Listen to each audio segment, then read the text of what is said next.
నమస్తే, welcome to Aadan. నమస్తే రాజేష్ గారు మొన్న విశాఖపట్నంలో జరిగినటువంటి సభలో జగన్మోహన్ రెడ్డి ఎన్నికల శంఖారావం పూరించేటువంటి సభలో సరే ఏం మాట్లాడాడు, ఏం కామెంట్ చేశారు అనేది చూసాం. అందుట్లో ఒక అంశం ఏంటంటే ఆ యొక్క సభావేదిక ముందు పెద్ద ఎత్తున ప్రతిపక్ష నేతలు చంద్రబాబు నాయుడు, పవన్ కళ్యాణ్, మిగతా వాళ్ళ ఫోటోలన్నీ పెట్టి, కటౌట్లు పెట్టి, చాలా వెకిలి ఫోటోలు పెట్టి వాటి చేత వచ్చిన కార్యకర్తలందరినీ కొట్టించేటటువంటి ప్రయత్నం చేశాడు అనేదైతే మనకు క్లియర్గా విజువల్స్ రూపంలో కూడా కొన్ని అంశాలు అయితే బయటకు వచ్చాయి. సో ఇంత శాడిజం దేనికి అనేటటువంటి ఒక విమర్శ అయితే రాజకీయాల్లో ఎన్నో చూసాం, కానీ ఇలాంటి వికృత పోకళ్ళు, ఇంత శాడిస్టిక్ మనస్తత్వం అనేది మేము అంతవరకు చూడలేదని చెప్పేసి చాలామంది కామెంట్ చేస్తున్నారు. మీ అభిప్రాయం ఏంటి? మీకు ఇప్పుడు యాక్టర్ విజయ్ చంద్ర గారు ఉన్నారు కదా, ఆయన గతంలో కరుణామయుడు అని చెప్పని ఒక సినిమాలో యేసు ప్రభుగా నటించారు. అవునవును. ఇట్లా పెట్టి అంటే ప్రజల్ని దీవిస్తున్నట్టు, ఆశీర్వదిస్తున్నట్టు, కరుణరసం కురిపిస్తున్నట్టు ఒక కరుణామయుడిగా విజయ్ చంద్ర గారు చాలా రక్తి కట్టించారు ఆ పాత్రకి. 2019 ఎన్నికలకు ముందు ప్రతిపక్ష నాయకుడిగా ఉన్న జగన్మోహన్ రెడ్డి గారు పాదయాత్ర సందర్భంగా, ఎన్నికల ప్రచార సందర్భంగా తాను కూడా ఒక కరుణరసం కురిపించే అమృతమూర్తి అన్నట్టుగా కనిపించిన ప్రతి ఒక్కళ్ళకి తలలు నిమిరేవాడు, ముద్దులు పెట్టేవాడు. ప్రజలు కూడా ఏం భావించారంటే, ఆహా, ఇంతటి వినయ విధేయతలు, ప్రేమ, ఆప్యాయత కలగలిసిన నాయకుడు కదా మనకు కావాల్సింది. ఇంతటి కరుణరసం కురిపించే నాయకుడు ఈరోజు దాకా మనకి రాజకీయ చరిత్రలోనే ఎక్కడా తగలలేదు. రక్షణ వలయాలు దాటి మనల్ని స్వయంగా తాకి మనకు ముద్దు పెడుతున్నాడు కదా అని చెప్పని ప్రజలు పులకించిపోయారు. కానీ అసలు నైజం వేరే. ఇది అపరిచితుడు వ్యక్తిత్వం, ఇది స్ప్లిట్ పర్సనాలిటీ అంటారు కదా, 100కి 100 పాళ్ళు జగన్మోహన్ రెడ్డి గారిలో ఆ స్ప్లిట్ పర్సనాలిటీ ఉంది. ఓట్లు దండుకోవటానికి చేసే నటన వేరు, వాస్తవికత వేరు. వాస్తవికత ఏంటి? వాళ్ళ సొంత చిన్నాన్నని దారుణంగా హత్య చేస్తే ఆ హత్య సంఘటనని సహజ మరణంగా చిత్రీకరిస్తా వాళ్ళ సొంత మీడియాలో ప్రసారం చేశారు, ప్రచురణ చేశారు. ఆనాటి పాలకులకు దాన్ని పులిమేరు, ఎన్నికలు అస్త్రంగా మలుచుకున్నారు, ఓట్లు దండుకున్నారు. కానీ సిబిఐ అసలు సూత్రధారులు ఎవరు, పాత్రధారులు ఎవరు అని చెప్పి నిర్ధారణ చేస్తుంటే అసలు సూత్రధారులని, పాత్రధారులని కాపాడే ప్రాసెస్లో సిబిఐకి ఆటంకాలు సృష్టించారు. తనకు దక్కిన అధికారాన్ని అడ్డుపెట్టి విచారణకు ప్రతిబంధకాలు కల్పించారు. విచారణాధికారి మీద కేసులు నమోదు చేశారు. సొంత చిన్నాన్న వ్యక్తిత్వానికి పాల్పడ్డారు. ఇవాళ ప్రధాన ప్రతిపక్షాన్ని శ్రీకాకుళం నుంచి అనంతపూర్ జిల్లా దాకా వివిధ హోదాల్లో, స్థాయిల్లో ఉన్న నాయకుల్ని అరెస్టులు చేశారు, 3rd డిగ్రీ ప్రయోగించారు. ప్రభుత్వానికి వ్యతిరేకంగా సోషల్ మీడియాలో ఒక పోస్ట్ పెడితే దానికన్నా మించిన నేరం, ఘోరం లేదు అని చెప్పని అర్ధరాత్రులు తలుపులు బద్దలు కొట్టి అరెస్టులు చేసి వాళ్ళ మీద కస్టడియల్ టార్చర్కి గురి చేశారు. అమరావతి రాజధాని విధ్వంస నిర్ణయం తీసుకొని ఆ రైతాంగాన్ని దాడులు, దౌర్జన్యాలు, వేధింపులకు పాలు చేశారు. దళితుల మీద SC ST అట్రాసిటీ యాక్ట్ పెట్టారు. ఇవాళ జగన్మోహన్ రెడ్డి గారి పరిపాలనా హయాంలో వాళ్ళ శ్రేణులు ప్రకృతి వనరుల లూటీకి పాల్పడుతుంటే దాన్ని కనీస మాత్రంగా అడ్డుకునే ప్రయత్నం చేయకుండా దాన్ని లేవనెత్తి ఎత్తి చూపిన నాయకుల మీద SC ST కేసులు నమోదు చేశారు. సొంత పార్టీ ఎంపీ మీదే పోలీసుల చేత దాష్టికాన్ని ప్రయోగించారు, కస్టడియల్ టార్చర్కి గురి చేశారు, 3rd డిగ్రీ ప్రయోగించారు.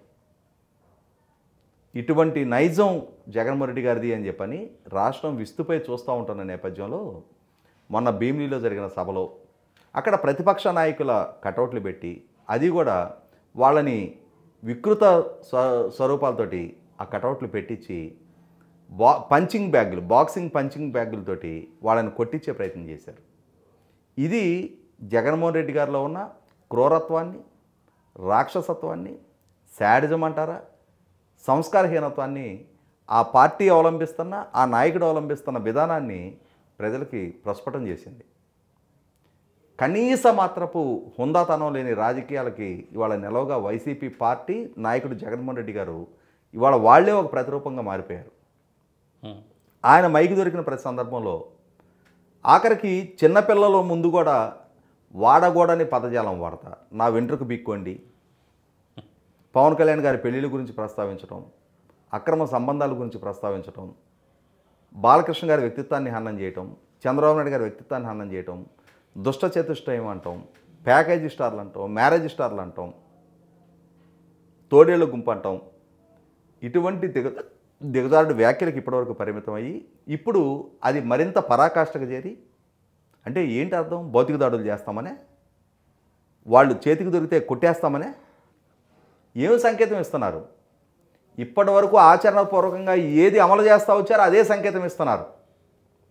ప్రతిపక్ష నాయకుడిగా చంద్రబాబు నాయుడు గారిని వీళ్ళు పదవి బాధ్యతలు చేపట్టిన నాటి నుంచి ఆయన భద్రతకి ప్రమాదకరంగా మారే సంఘటనలు చాలా చోటు చేసుకున్నాయి. ఆయన అమరావతి పర్యటనకి వెళ్తే ఆయన కాన్వాయ్ మీద రాళ్ళు చెప్పులతో దాడి చేస్తే డీజీపీ స్వయంగా అది భావ ప్రకటన స్వేచ్ఛ అన్నాడు, నిరసనలో భాగము అన్నాడు. ఒక ఎమ్మెల్యే చంద్రబాబు నాయుడు గారి ఇంటి మీదకి ఒక సమూహంతో దాడికి వస్తే అది అభ్యర్థన అవడానికి వచ్చింది అని చెప్పిన పోలీసులు సమర్థించుకున్నారు. ఆయన మీద నందిగాంలో రాళ్ళదాడి చేశారు, ఎర్రగొండపాలెంలో రాళ్ళదాడి చేశారు, అంగళ్ళులో రాళ్ళదాడి చేశారు. ఆయన మీదే కేసులు నమోదు చేశారు, జైలు పాలు చేశారు, చెయ్యని తప్పులు చేసినట్టుగా చిత్రీకరించారు. ఆయన పార్టీ ఆయన నాయకులు చేస్తున్న తప్పుల్ని జరగనట్టుగా ఉపేక్షిస్తున్నారు. ఇటువంటి సందర్భంలో పవన్ కళ్యాణ్ గారిని కార్లు మార్చినట్టుగా పెళ్ళాలను మారుస్తాడు అని చెప్పని కుసంస్కారపై విమర్శలకు దిగిన ముఖ్యమంత్రి ఆయన.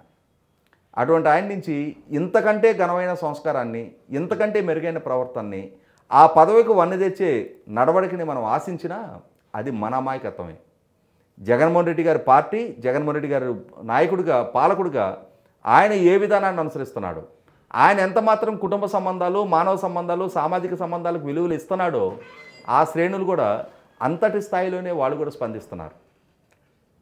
ఈరోజు మీరు ట్విట్టర్, ఫేస్బుక్, ఇన్స్టాగ్రాము ఎక్కడైనా సరే వైసీపీ శ్రేణులు, వైసీపీ సోషల్ మీడియా వాళ్ళ ప్రచారం, వాళ్ళు పెట్టే పోస్టుల్లో వాడే భాష చూస్తే ఎటువంటి స్థాయికి వాళ్ళ రాజకీయాలను దిగజార్చారు, ఎంతటి ఘోరంగా, ఎంతటి అవమానకరమైన భాషతోటి వాళ్ళ వ్యక్తిత్వానికి పాల్పడుతున్నారు.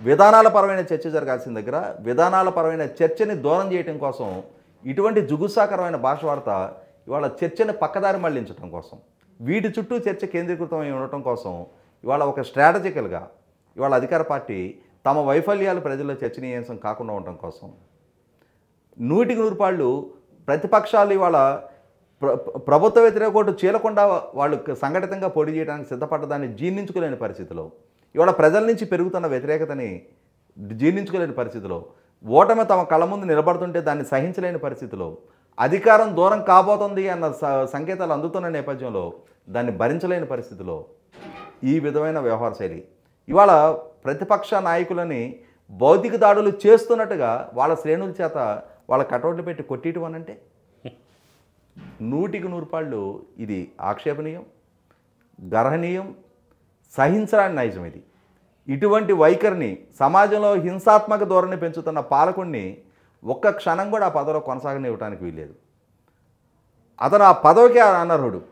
ఇవాళ రాష్ట్రంలో శాంతి భద్రతలు కాపాడాల్సిన ముఖ్యమంత్రి, సమాజంలో విచ్ఛిన్నం కాకుండా కాపాడాల్సిన ముఖ్యమంత్రి ఇవాళ రాజకీయపరమైన విద్వేషాలు పెంచి పోషిస్తా, హింసా ధోరణి పెంచి పోషిస్తా, హింసో పరమో ధర్మ అని చెప్పని హింస ద్వారానే మళ్ళీ తిరిగి నా అధికారాన్ని దక్కించుకోవాలి, నా అధికారాన్ని నిలబెట్టుకోవాలి, ఇప్పటి వరకు ఏ హింసను ఆశ్రయించి నేను ప్రతిపక్షాలని టెర్రరైజ్ చేస్తూ వచ్చాను, నా ప్రభుత్వాన్ని ప్రశ్నించే వారిని అణిచివేసే ధోరణి ప్రదర్శిస్తూ వచ్చాను, అదే ధోరణి రేపు రాబోతున్న ఎన్నికల్లో కూడా నేను అనుసరిస్తాను అని చెప్పడానికి సంకేతంగానే ఈ సంఘటన చూడాలి.